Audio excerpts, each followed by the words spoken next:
Breakfast Club, bitches. Now, I've been called a lot in my 23 years, but Donkey of the Day is a new one. Donkey of the Day for Wednesday, May 8th goes to Brian Kemp, governor of Georgia. You know Brian Kemp, the guy who stole the election from Stacey Abrams in Georgia. I mean, the guy who refused to quit his job that involved overseeing the election that he was a candidate in. Clear conflict of interest, and stepping down is the kind of thing that should have been mandatory for him to do, but he didn't, and now he's governor of Georgia. So whatever. Well, if Brian Kemp wasn't already your favorite person in Georgia on Tuesday, he probably made sure that he absolutely never will be, because Brian Kemp signed a bill that would ban abortions if a fetal heartbeat can be detected. Oh, yes, nothing like old white men telling women what to do with their bodies. Currently in Georgia, women are allowed to undergo abortion procedures up to their 20th week of pregnancy, starting on January 1st. The bill Kemp signed generally would ban abortions after a fetal heartbeat is detected, which can be as early as 6 weeks into a pregnancy. I can't make this kind of stuff up. Let's go to WGCL CBS 46 for the report, please. A packed room of supporters in the governor's ceremonial office for the signing of House Bill 481, the Living Infants Fairness and Equality Act. The Life Act is very simple, but also very powerful. A declaration that all life has value, that all life matters, and that all life is worthy of protection. The Life Act is commonly called the Heartbeat Bill because it bans abortions after a heartbeat is detected in an embryo. That's usually around 6 weeks. Georgia's previous law allowed abortions up to 20 weeks. All right, so this law that has now been signed does not go into effect until January 1st. Listen, man.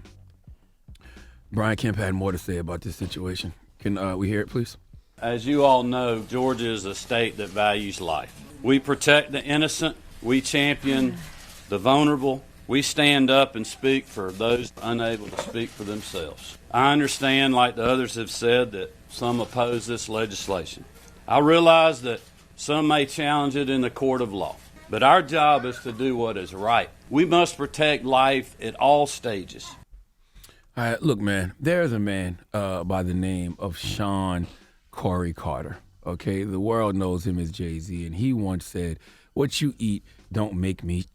And this is how I've always felt about lawmakers like Brian Kemp getting involved in the personal affairs of certain groups, okay? When people were opposed to gay marriage, I didn't understand why, because why should you care who someone marries, right? It's not you walking down that aisle reciting vows to said person. You don't got to live with that person for the rest of your life, so why would you be against that? Who cares? All right, same thing with this situation. It should be none of your business what a woman chooses to do with her body. Why are the most simplest things so complicated? Why do we complicate things, okay?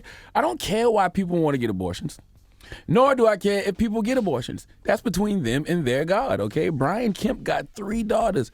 I have 3 daughters. I would never do anything or support anything that took rights away from my 3 little girls, okay? The heartbeat bill is an anti-woman bill, period. How can you have 3 daughters and be signing anti-woman bills? And I don't understand why people like Brian Kemp care so much. Like, how does a woman getting or not getting an abortion affect Brian Kemp in any way, shape, or form? Not to mention, all old white men think all lives matter until said life gets here. All right? How about passing bills and create some legislation that holds police officers more accountable when unarmed black and brown people are killed at the hands of the police, okay? If we could get these people to care about the lives that are here the way they care about the lives that have yet to arrive, man, the world would be a better place. Brian Kemp, what I'm simply saying is, if my actions don't concern you, don't concern yourself with my actions. Please give Brian Kemp the biggest hee-haw.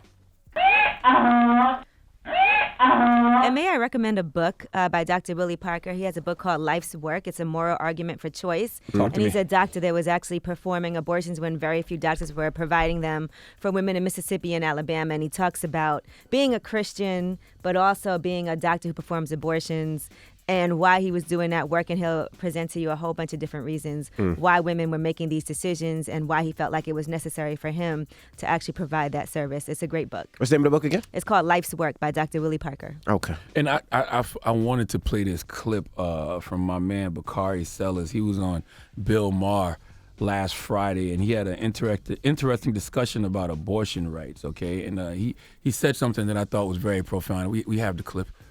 It's absurd that we even have to dispel these falsehoods coming from the White House. I mean, we all know that that's not the case.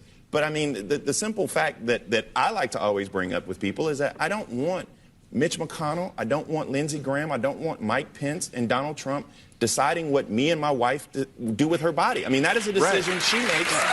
That's a decision that she makes with her doctor. And I think the Republicans are so hypocritical because they're so pro-fetus but anti-child. Because when the child gets here, they damn sure don't take care of them. They're not in favor of early childhood education. They're not in favor of climate change or battling climate change. They just don't care when the child gets here. Dropping the clues, bombs for Bakari Sellers. That was a bar. Republicans are pro-fetus but anti-child. Woo. All right. Well, thank you for that donkey today, sir. Yes. Charlamagne the God here, and today's Donkey of the Day is brought to you by the Law Office of Michael S. Lamonsoff. Don't be a donkey and call my friend Michael if you've been hurt in a construction accident. 212-962-1020. That's 212-962-1020. Don't be a donkey.